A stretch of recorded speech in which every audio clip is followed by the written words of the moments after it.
Oh, my hands are shaking again.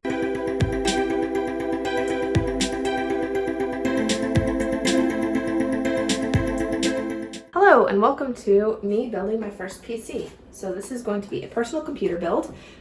It's not totally done on my own. I'm going to be following a tutorial that you can see here on my MacBook Pro that is by a creator named Matt, who is Matt Johnson. I'll put the link in the description. I just wanted to show you guys me going through the build and my slight differences that I'm doing and kind of the learning process. So this is something where you can just kind of do your own thing and this can be running in the background. It's just kind of entertainment or inspirational material or background noise. It's less of a tutorial and more just an experience that I'm really excited about and want to share.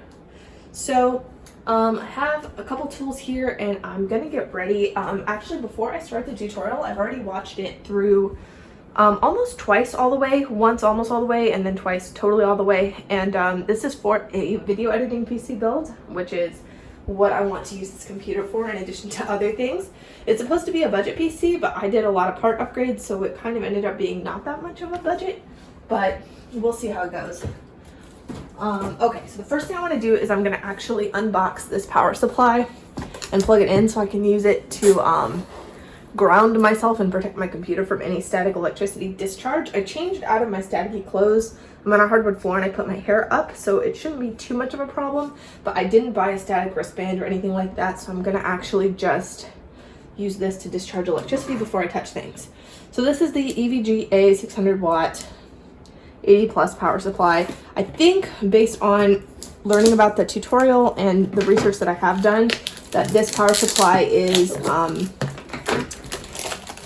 it's a lot. Like, it's more than I'll probably need, the 600 watts, but it'll be really good for, you know, future upgrades or anything like that. Pretty meaty. So I got this from Best Buy and here it comes. Okay, so this is a lot bigger than I expected it to be. Very heavy. I did not expect it to be this heavy either. And oh my gosh, so many freaking cords. This is not a modular power supply, so it's going to be a little bit on the ugly side, but that is okay because I can relate. And wow, look at that. So fancy. Okay, so I'm going to plug this into the wall, so I am actually going to move it out of sight. Wow, that is just so many cables and cords and things. Oh my gosh. Plug it in, but I'm not going to turn it on. Now, the question is, oh, there's the on. Okay. So and the reason I'm doing that is because when you plug in the power supply into the wall, then it's a metal object that is grounded into the outlet, so you can discharge static electricity into it safely without worrying about accidentally touching your motherboard or some other metal component and accidentally discharging that static electricity into your computer, which can damage the components. Okay, so now I have the computer case out. So I'm going to actually skip the first step of the tutorial, which is to putting in the power supply. I'm going to do that last. I'm actually going to put the motherboard in first. I'm just going to take this plastic case off. Okay, so since I'm putting the power supply in last, which is the first step in this tutorial, I'm going to move along to putting the motherboard into the case. So the first step is to take the motherboard out of the box. I got the ASRock B450 Pro 4 motherboard. And this is, it's an okay motherboard. It's not great, but it's future-proof, so I can upgrade the CPU pretty much as many times as I want, and it should be good. And it's compatible with AMD Ryzen. So based on a lot of the research and reading I've been doing, it's like that's a big thing if you're using a Ryzen CPU. Like, you have to make sure everything's compatible with it because it's kind of weird. But this one is, so I'm actually going to pull this out. And this is the, I can't remember what this is called. It's some kind of plate that you use to interface the outputs and inputs, the I/O panel with the outside of the case. So this is actually going to go in first. And if you hear like tragic meowing, that is my cat. Because I had to lock her in the bedroom because she will not let me do things on my own. Got some screws. Here's the motherboard itself, looking really cool. Oop, ouch. This happened to the guy in the video too. He like hurt himself on the motherboard. It's very sharp. Cool. So I'm gonna set this aside for a second, and I'm gonna put that I/O plate. I'm gonna pop that that into the case next. Okay, so first hang up that I had is that I did not think that this case came with the screws for the motherboard. So what you have to do is you have to take out this metal part on the back, not the acrylic side. If you have this exact case, which is the COUGAR MX330 mid tower, it has two like hand twist off screws on this side that I already twisted off. You just remove this metal piece and then you can access this hidden screw here with an instruction manual. There's tons of hardware in here. And I'm excited because when I opened the case, I was really confused that it didn't have like any hardware, anything, or instruction manuals. And I thought I was gonna have to like make a run to the store or something and figure out, you know, what kind of screws to buy. So I'm really glad that this came with all that stuff. So I'm gonna put that metal plate back on and then get back to work. Okay, so once I found those motherboard screws, I immediately ran into a second problem that set me back a lot. So this computer case has, if you look at it, you can see, and I don't know if you can see, you can see that there are, I don't know if you can, hopefully you can see that there's like audio cords and USB inserts here. So I thought that when they talked about the IO shield on the motherboard, this is what we had to line it up with. So I was extremely perplexed to find cords already running there, and then it's like really difficult to remove the front panel. Turns out you're not supposed to unplug those cords, so I'm glad I didn't. The motherboard IO is actually going to plug back here by the fan. I just saw a video of this exact case. The guy did it. He even pointed out that those cables were running to that other IO panel. I have no clue what that is about. I do not understand it. Currently, I'm going to blindly follow the instructions, and I'm going to research that later and try to understand why it is that way. I suspect that the motherboard IO is going to somehow connect through these cables to this IO here on the case, so that when I plug a USB drive into this IO panel that is already wired on the case, that it's going to somehow communicate that to the motherboard. But in all honesty, like 100% honesty, I'm very confused by that. So I'm going to blindly follow this tutorial without truly understanding it. That's how I do a lot of things in my life.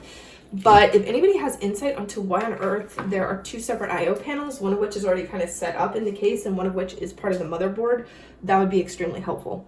So what I need to do next is I'm going to clear off my workspace as much as I can to make room for the motherboard to come out of the case without any damage being done to it. So this is going to be in two parts. We're going to do the IO shield and then we're going to insert the motherboard. So the first thing I need to do is these screws that I found. I have to figure out which ones are for, oh goodness, which ones are for the motherboard. And darn if I know which ones are which. Maybe the case instructions explain. 632 for PSU and expansion card. Okay, so motherboard's screwed in, right? I mean, I tested it. I stood the PC up. I tilted it. It's staying in place. It didn't even waver a little bit. I feel super weird about it because some of these screws are at a weird angle. It's not like this happens sometimes, but other projects I've done, it's just like not straight going in, but it's definitely solidly in place. So hopefully it's fine. I'm going to be paranoid about it. So after you do the motherboard and you don't fry that, you get to move on. It's like the trials of Achilles, one of those guys had a bunch of trials. You move on to the CPU. So here I've got an AMD Ryzen 5, 2600 megahertz.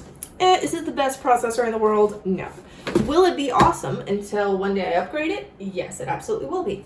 So I'm going to get started on this. So once you don't fry the motherboard with static electricity, the next step, all while not continuing to fry it with static electricity, is to not destroy your CPU by thinking about it too much or breathing on it, or just don't even let the thought of it enter your mind. So first I cut through this sticker. You can't see anything that I'm doing, and I am accepting that, but I just don't have the ability. So I'm going to open this up. I get an instruction manual that I don't think I'm going to need. It's pretty simple to take care of this. So we have two things in this box that you can't see me opening, but I'm going to show you this. First of all, we get another huge fan. This is a CPU cooler. It's going to keep the CPU from heating up like crazy and lighting my room on fire, which is great because my landlord actually doesn't like fires. And then you have the CPU with a cool sticker. Oh my gosh, I got my own sticker. That is so cool. The guy I'm following the tutorial along always got like really excited about the stickers, and I always thought it was like slightly a little bit fake how excited he was, but when I saw the sticker I was actually really excited, so I think maybe I judged him too much. So okay, I do a couple different things. First, I don't know if you can even see inside the CPU. The lighting in here is not great. One thing I'm learning right now is that if like you like to be able to see what you're doing, if that's something that's important to you, then you should find a different hobby, because everything is darkness and sadness in here. So, okay, static, static, static. I'm gonna reach in here, and there's a little bar. I just need to bring up, oh dear. This is supposed to come up. Oh dear, I'm gonna break it. Oh, there we go. Okay, this little bar comes up. 10 out of 10. Then we take the CPU out. We are not going to destroy it. And we're gonna match up some triangles. And if you just watch a different tutorial, this is not a tutorial. There's a triangle on the CPU and you line it up with the triangle. Oh, my hands are shaking again. Okay, it's gonna be fine. Oh my gosh. Okay, you line it up with the triangle on, oh my goodness. Okay, line up with the triangle here. Okay, see the two triangles. I'm just gonna let this thing like chill. Is that even in there? How do I know? Oh, there we go. That felt right. Oh no, I did it wrong. It's over.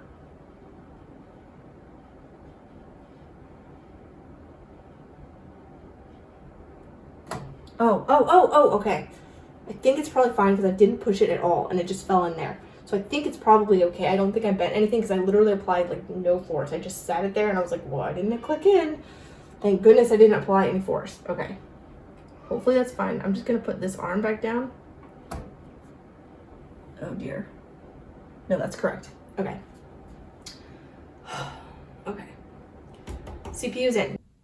Okay, so next part is the CPU cooler. So the first thing is there's some plastic mounts already on the motherboard that are going to serve for a different kind of fan than the one that I have. So these have got to come out. So I'm going to unscrew these. There it goes. You heard that crash. Okay, so what I have to do now is I have to gently lift this up. Yeah, you can hear it falling. Okay, and the CPU is staying miraculously in place. That defies all of the laws of physics as I understand them, which is not super well, admittedly. And I'm going to take this back metal panel off because I need to grab the mounting plate on that side and line it back up. So that slides off, and then you can see we do have this metal plate here everywhere. I realize I'm going to have to get creative with this. I can do that. This is so stupid. All I need to do is lay this down. I don't know why I didn't do that in the first place. That's significantly better. I still have my hand behind it, but I'm not working against gravity on all fronts. I'm just gonna set this. And yeah, there's some thermal paste where there probably shouldn't be. It's smeared a little bit, but you know. Oh, and I'm putting this in upside down again. Okay, this is really not going well. I'm gonna be honest. This is probably the worst part so far.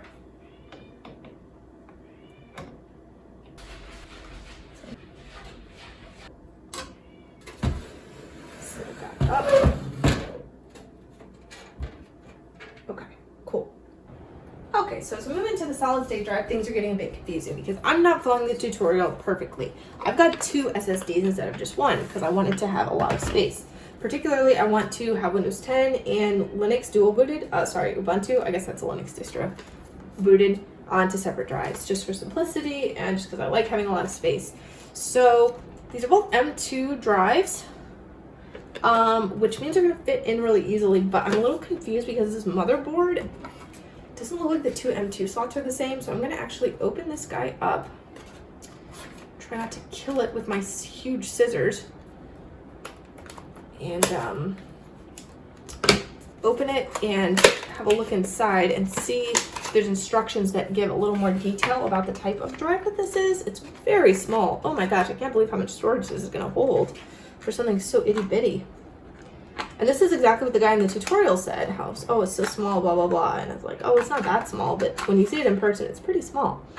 Okay, so I'm going to look. Here's a whole instruction manual I can read. I promise I do know how. The motherboard says that each M2 drive is compatible with only certain kinds of SSDs. So I may have a mess on my hands and need to return the 500 gigabyte one. So they're both 2280 and that's both compatible with these two different slots. So I should be able to use both of them. I'm gonna use the Ultra MD on the one that I just opened because it's Ultra, and the other one I guess is less Ultra, and I don't know if that means one of them is faster, but I want the 1 terabyte one to be on the best one. And that one seems to be better based on this instruction manual. So I'm going to put that in. And I completely forgot how, so I have to rewatch that tutorial section. Okay, so we're ready to go. So this is a two-step process. First we plug it in, and then we screw it down. So let's plug it in first. So I'm going to take out this little, and if you can see it, great. Oh, this tiny little thing.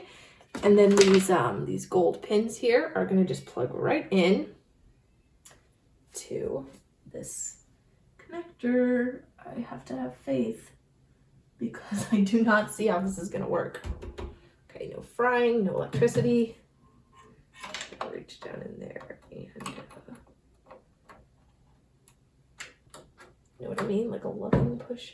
Oh yeah, and then it's sticking up, so I need to screw it down. So the screw portion is interesting because on the Samsung SSD does not come with its own screw, but that's fine because the computer, the motherboard does come with a screw. And that one is called M3 screw. So, and I have to find out which one that is. There are a bunch of different screws. Honestly, the second SSD could be an expensive adventure because I think it'll work. I mean, it should work. But if it doesn't, that's gonna really suck. His screw doesn't look anything like my screw. Oh, this is the wrong instruction manual. This is totally wrong. I almost used the complete wrong screw. I'll tell you what, this motherboard instruction manual has been invaluable. Do not throw that away. 2 serial SATA data cables, 2 screws for M2 sockets. Exactly. That's what this is M2, the way it connects. That's what it's called. So I'm going to take, I'm gonna need a tiny little baby screwdriver for this. All right, so that seems to be screwed down. I'm not too worried about it. All right, I'm just gonna move on to the second one now.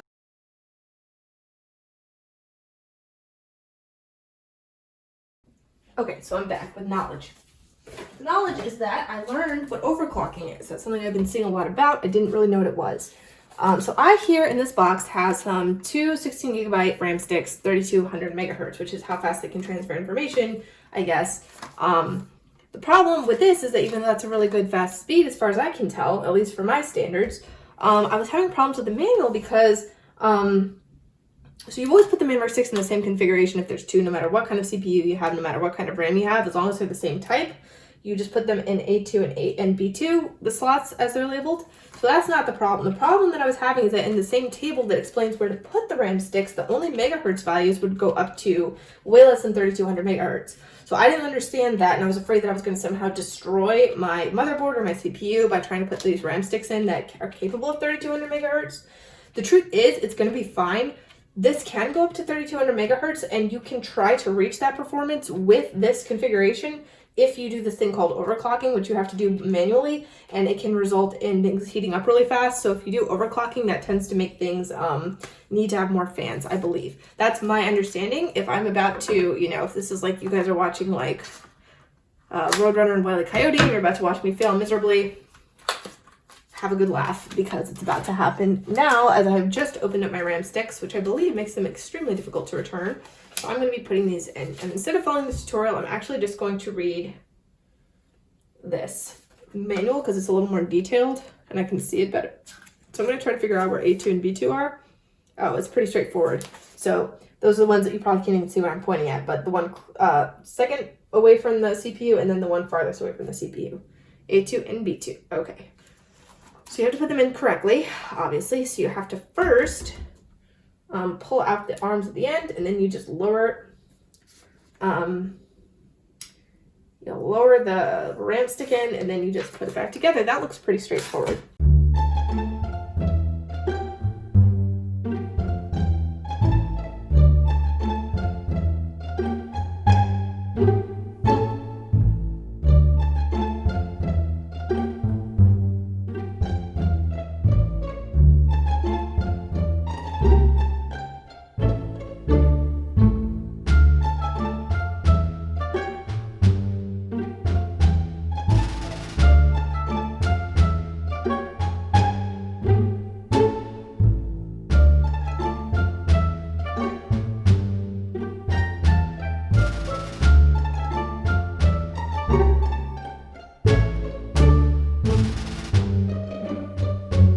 Okay, so I just did that while I was watching the tutorial, and I have to say I was horrified. Everyone says it's horrifying, but that was my first time doing it, and it was terrifying.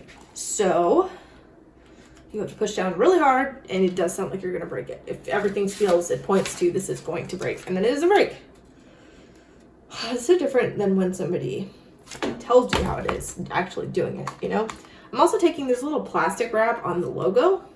I'm taking that off because I don't want to, I'm kind of this afraid that, like, I guess if my computer overheats a lot, like if I'm overclocking it stupidly or something, which I don't plan to do, then I'm just a little worried if things get hot down there for some reason. There's so many fans, I'm like paranoid about that now, even though the fans are probably going to make sure that never happens.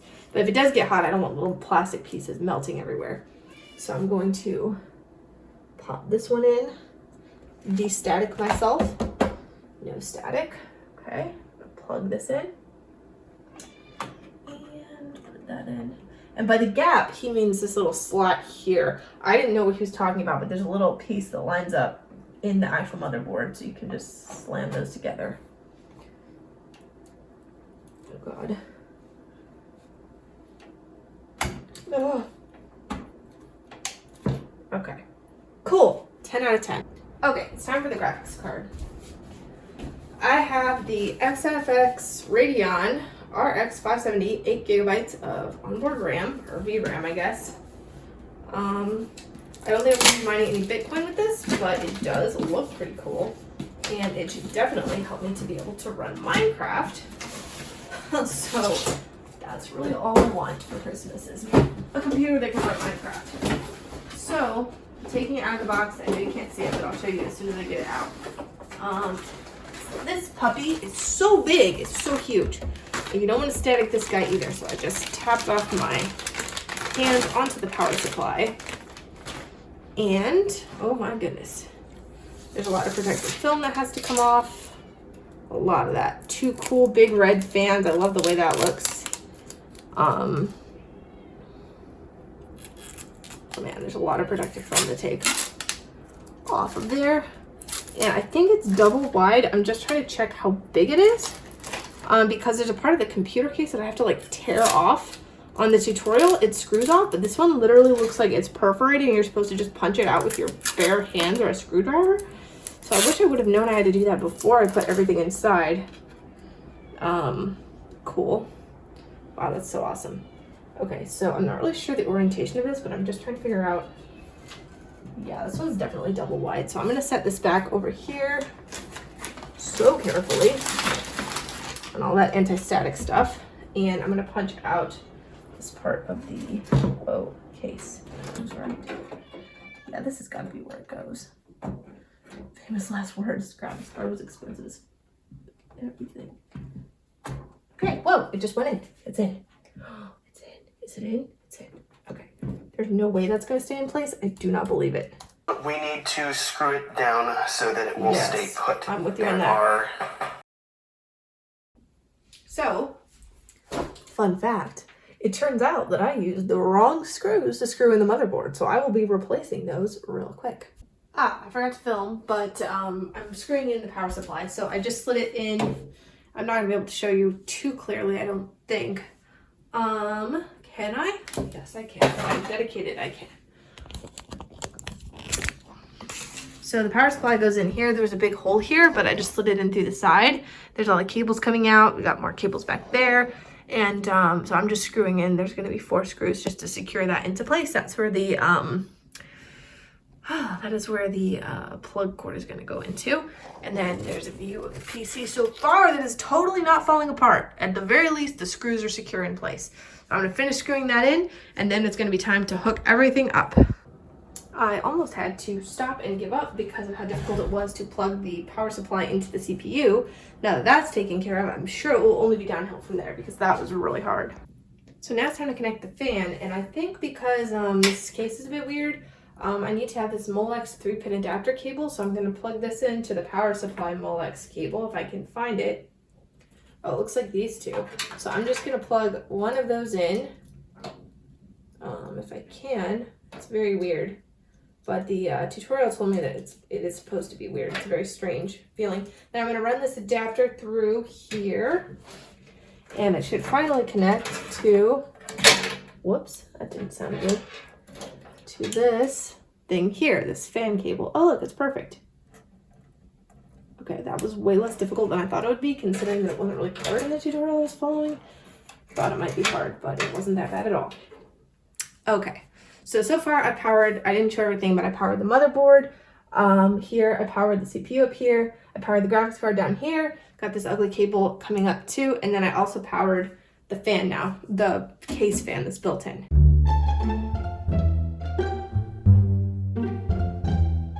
Okay, so cool things are happening because now I'm writing out all the things that are from the I/O panel. And this, for example, is the USB 3.0 connector. And the great thing about this is that it all makes sense because you can see that the USB is present on the outside, but I'm going to plug this connector in that wires to that initial I/O panel on the actual case.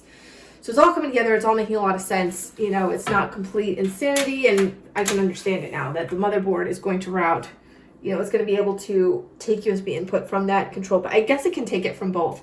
That seems to be what's going on. The USB 3.1 connector, in it goes. So I'm just gonna jam that into there. I'm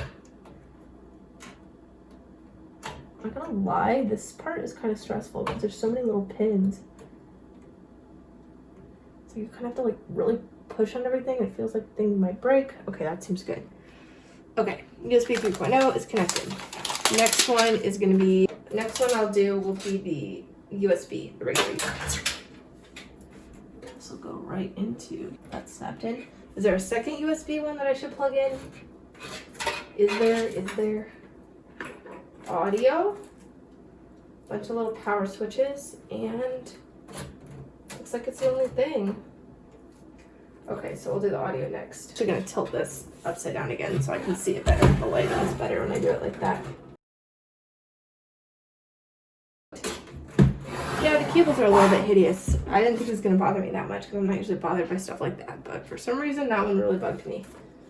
Okay, we have power switch, reset switch, power LED plus, power LED minus, and HDD LED.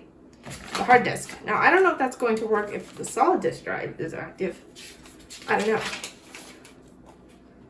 Okay.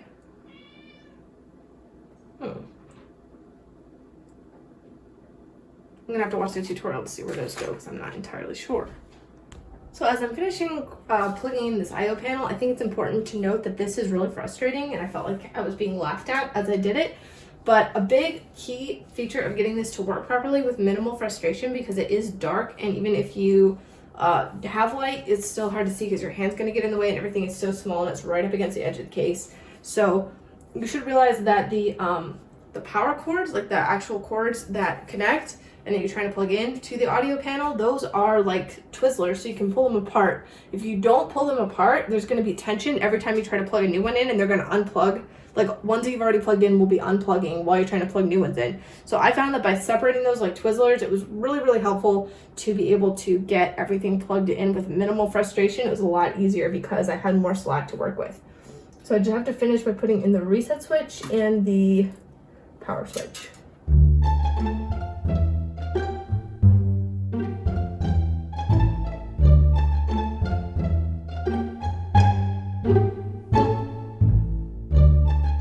Okay, so now I'm going to try to turn it on. It's plugged in to the wall.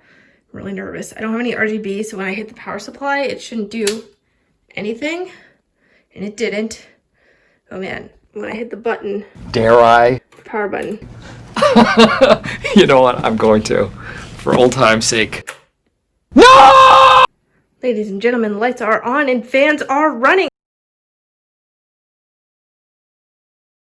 I had incorrectly plugged in the I/O panel and it is good to go. So I cannot wait to go boot this thing up. Oh, something is loading. That looks like a good sign. All right, hey, look, Windows setup. Perfect, those are my language preferences. So we are well on our way to installing Windows 10, which is great. Everything went smoothly, my product key was accepted. I did buy that legally, but cheaply from China. I believe it was China. I got it from one of those sites where they resell keys from other countries. So everything is above the board and I saved some money and it looks like it's working great. This reminds me of why I was hesitant to install Windows in the first place. So anyway, here we are, looking good. So, after setting up my new computer, I wanted to use it for work the next day, and everything was going great until the computer suddenly shut down. So I rebooted it and it kept suddenly shutting down without any visible warning to me. So I figured usually that's caused by overheating, but that can't possibly be the case because I was hardly doing anything with it and it has like so many fans. So I didn't think that could be the problem. So I did a little Googling and I found out that apart from overheating, one of the most common causes of computers shutting down without any visible warning is that there's a problem with the RAM. Considering I built the PC myself, I figured it was quite possible and perhaps even probable that I had installed the RAM incorrectly or there was something wrong with the RAM I had purchased. So I found out that there is a test you can run, and I'm going to link that in the description, where you can load it into a bootable USB drive and then you can boot your computer from that USB drive and it will test your RAM for you and check to see if there are any hardware issues with your RAM. Great thing about this test is that even though it does test your RAM and try to identify any problems with it, it doesn't trigger things that would cause the computer to do the auto shutdown error. So you'll be able to run the whole test without having to worry about the RAM causing your computer to shut down. So I booted up the test, and it also just happens to show the CPU temperature, which was listed as 94 degrees Celsius. And I, being a total noob, thought, wow, it really gets hot in there. And while the test was running, I decided to Google that just to make sure that there wasn't an issue with the CPU overheating. Well, as some of you who are more knowledgeable in this field than I am may already know, that it's really too high. CPUs are not supposed to get above 50 degrees Celsius. So I realized that there was a problem. So while the test was running, I got down and looked inside the case and realized that the CPU fan wasn't running because, as you may have observed, I never powered it. So no problem. I can just go figure out how to power that soon. But I wanted to let the RAM test finish anyway because no harm could probably be done, and I wanted to see if the RAM was okay anyway to rule that out in case the shutdown error persisted after fixing the fan issue. Well, the RAM test did not finish because even though the RAM did not cause it to shut down, I think the overheating did cause the computer to have to shut off again. So I gave it a couple minutes to cool down, and then I took that sucker back outside into the kitchen and powered the fan up real quick. And it really only took about 5 minutes to figure everything out, but that was my rookie mistake. And now I've got Ubuntu booting. Once this boots up, I should have the option to try to boot it without installing, hopefully.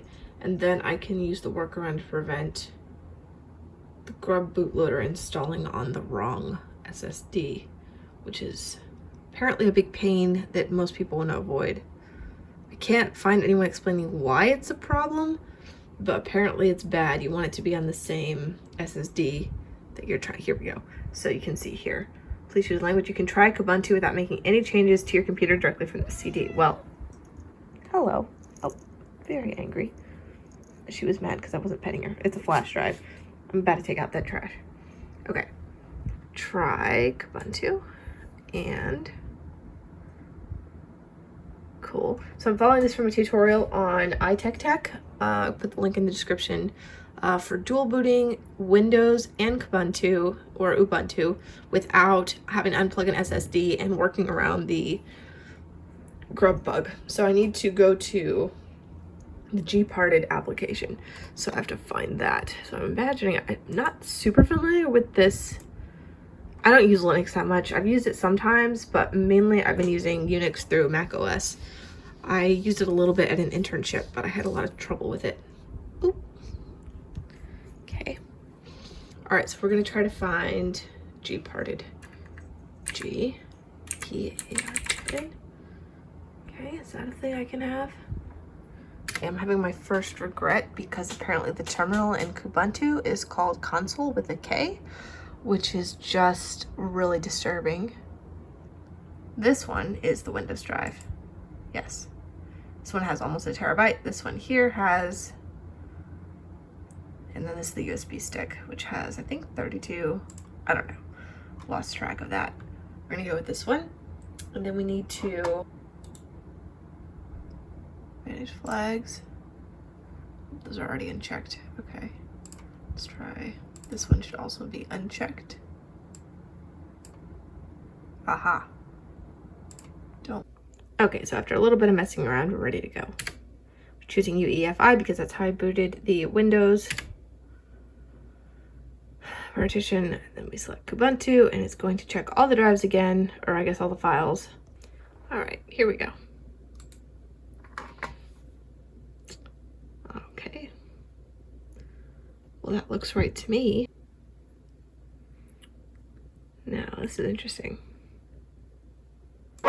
So it turns out I have to disable Windows Fast Startup. So I have to stop this. Try again. Okay, so here we are in the power settings. We're going to turn off this Fast Startup here. Save that. So I'm going to poke around in the UEFI firmware settings because that's going to allow me to look for some of these settings that I might need to disable. So I want to get rid of any secure boot or fast boot settings that may be present here. Now they might not be here. I don't know. Fast boot. This needs to be disabled. Okay, good. I don't see secure boot anywhere. Go here. We're going to go down to the drive, which is the Kubuntu. We're going to do that. Now let's see if that drive shows up. Oh, nope. So my problem is solved after a long while of trying to figure it out. It turns out that what I needed to do was to go back into the gparted utility. I needed to, so in the gparted utility under the trial Kubuntu run that I guess was running from the USB stick, I think, it listed the SSD that I want to use, but it was not mounted. Now it's still not mounted. I wasn't able to mount it, but what I did do was I was able to create a partition table on it and create a new partition. And when you create the partition table, you get to choose which type, I guess, that it is. And again, we're a little bit out of my wheelhouse here. I was reading a lot of articles and tutorials, and it looks like the two options you can choose from are MBR or GPT partitions, but the only one that was showing up for me was GPT. And apparently, sometimes when you install, it's looking for a GPT partition. So I don't know if it's particularly that I just added that partition when it wasn't there before. It was just kind of blank and didn't have any partition tables or partitions in it. Or whether it was specifically needed to be GPT encoded or set up. I don't know if it's an encoding, it probably isn't. But now we have this here, and the partition I set up just took up the whole disk. It was the default partition that showed up when I wanted to create one in gparted. I think it was offset by 1, and then I think it was preceded by 1 and followed by 0, I guess bits or bytes. I'm not sure what the unit was, and then the entire disk was all of it. So I'm gonna give this a try now that this 500 gigabyte one is finally showing up. And if this isn't clear, just Google some of these things that I'm talking about. A lot of the articles are not written clearly. There's kind of like I am now. There's a lot of assumptions that people know things that they may not know. There's a lot of stuff that was kind of assumed to be knowledge that I didn't know, so I didn't get all the details and a deep understanding of it.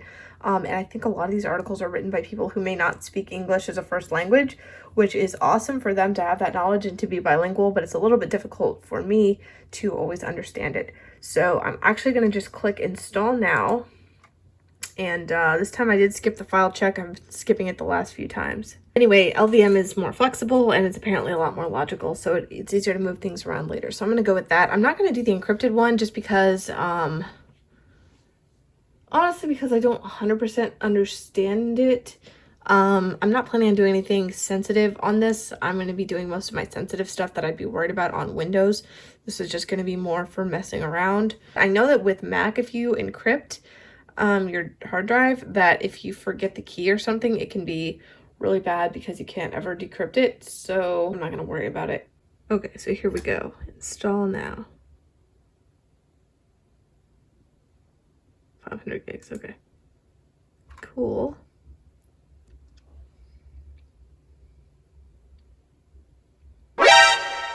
Okay, so I don't know what I did to get that to go away, but we're using the 500 gigabyte one. We're using the whole disk. We're using LVM. And we're just going to go with this. Continue. Yes, that is my region. All right, moment of truth. Ah, there it is, grub. That's exactly what I want to see. Okay, so I'm actually going to boot Windows. Something needs to happen. Ah, there we go. And Windows it is. Okay, cool.